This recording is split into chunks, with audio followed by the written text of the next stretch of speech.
people in the U.S., sadly, have no idea, most of them. In 1951, nuclear testing finally began on the U.S. mainland. Everybody, all Americans, and really all people around the world. 100 mushroom clouds pierced the sky. Fallout went completely around the world and came down in rain and snow.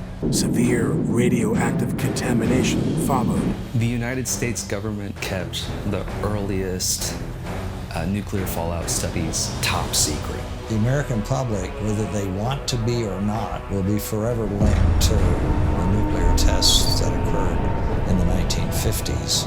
This is because the tests produced clouds. They went everywhere across the United States.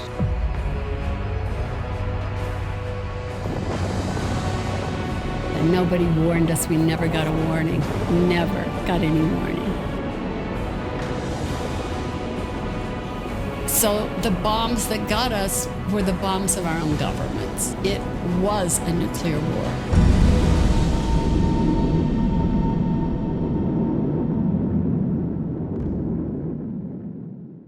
I used to keep, it was a big pile. It got so big I gave up.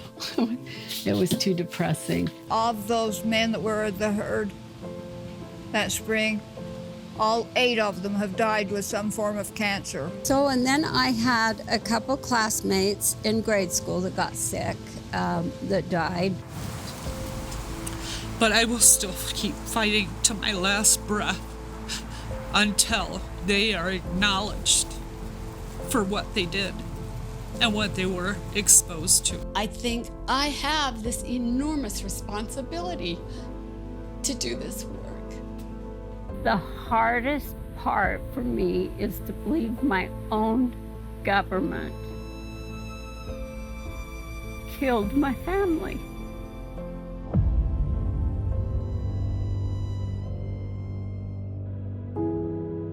It was the women who stood up. People were wondering how much strontium-90 is getting into infants' diets. The only way to stop radioactive contamination was to prove that children were being exposed to radiation. So initially, in 1959, they asked for baby teeth from within a 150-mile radius of the city of St. Louis. I just don't think that's I was telling friends about it who are 20 years younger than I am, and they were like, really? That happened?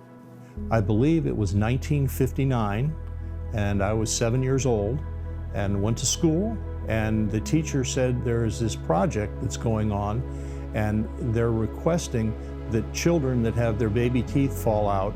I only remember there was like a box, like a mailbox on the wall in the classroom. In my mind, the teeth went to the tooth fairy, and she did with them whatever she did. My mom would always send them in. And I can remember vividly the card that she filled out. She was concerned about, we kept hearing strontium-90. Well, my parents would have mailed it. Most mothers did. It was almost always the moms. Yeah, it would have been my mom. It's unique and cute, so anytime I open up that cabinet, I see it, and it makes me smile. So this is the original card and the original button from the project that I was sent in 1959. She has leukemia. Take her home and prepare for her to die. It was baby teeth that proved children's radiation exposure. There had been a 30-fold increase in strontium-90 uptake in children. November 1st, approximately 50,000 American women who described themselves as housewives and mothers went on strike in 60 cities around the country. And that was the article that was sent to President Kennedy's science advisor. And I answered the phone, and there was this pause and said, this is John Kennedy. Can I talk to your mom? President John F. Kennedy declared a halt to atmospheric nuclear tests. However, it came from nuclear testing, but it didn't come primarily from Nevada. So that is a misconception.